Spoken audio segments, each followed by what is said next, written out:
Hi guys, welcome to Revolutionary Motion. I'm Kata. And I'm Clemens, and today we're going to explain to you guys everything you need to know about all the different types of tennis rackets out there. So to start things off, there are 5 main stats that are very important to look at when you see what kind of racket you're dealing with. Number 1 is the weight of your racket. Number 2 is the head size of the racket.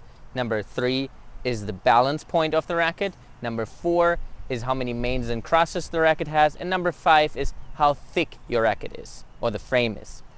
Now let's start with the first one, that's the weight. So the weight tells you how heavy the racket is, obviously, and that tells you how heavy it is when you're swinging it. So in other words, if you have a heavier racket and you're not a very strong player, it's going to be very difficult to control your racket to get it onto the ball in time. So you need to make sure that you find the right weight for yourself. This, however, is not the most important stat. The next thing is the head size. The head size of the racket is pretty much the area here. Now, a bigger head size will give you a bigger sweet spot. You've probably heard that term before. The sweet spot is the spot that you want to hit the ball in on your racket. So the smaller the sweet spot, the tougher it is to hit a very controlled and good shot all the time. Now, again, the bigger the head size, the bigger the sweet spot. The next thing to look at is the balance point. The balance point tells you how far from the bottom of the racket you can balance the racket if you put it onto like a little edge or something. Now, you can imagine the higher that point is up the racket, the more weight is distributed up here.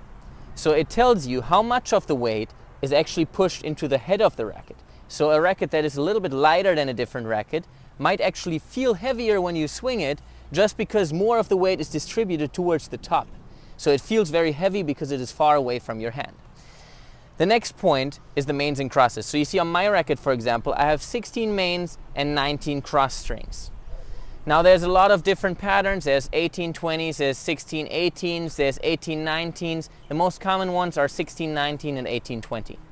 The more strings you have in your pattern, again, the smaller the sweet spot is. So you can see where we're going with this.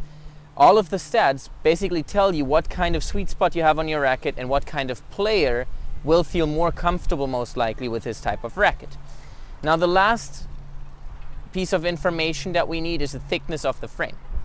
In my case, my Pure Drive Tour racket here is very thick in comparison to many other rackets. That means, again, it gives me a bigger sweet spot. So now you might think, okay, why would I want to play with a smaller sweet spot? And that's very simple. The smaller the sweet spot is, the better it feels to hit the ball there. So a racket that Federer plays with, for example, has a very small sweet spot because he's very, very accurate and has very good timing, so he always hits the ball in the right spot on the racket.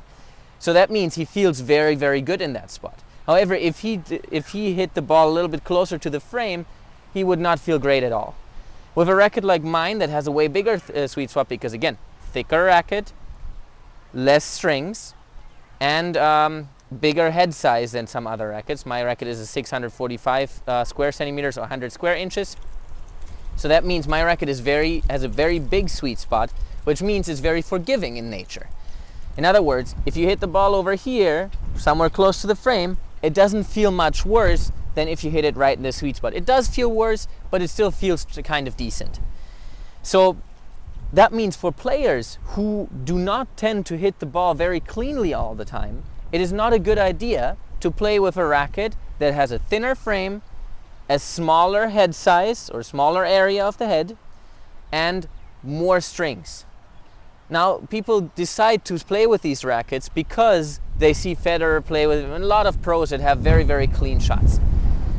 The problem with that is that you will never play as good with this racket because, first of all, you're not practicing as much as they do. Second of all, you're not going to hit as cleanly most likely.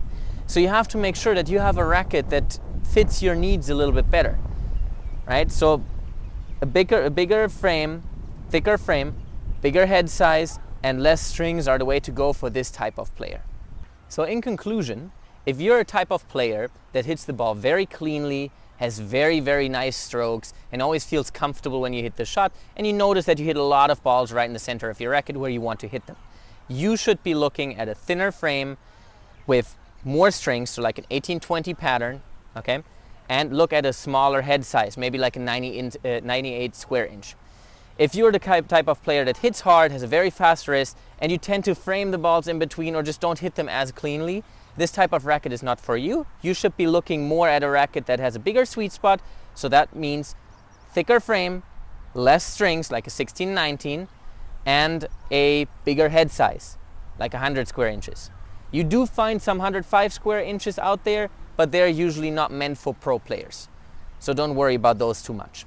There's a lot of rackets out there, and I hope this video will help you make the right choice. Thank you guys for watching. I hope you liked this video. Please like and subscribe, and we'll see you guys soon.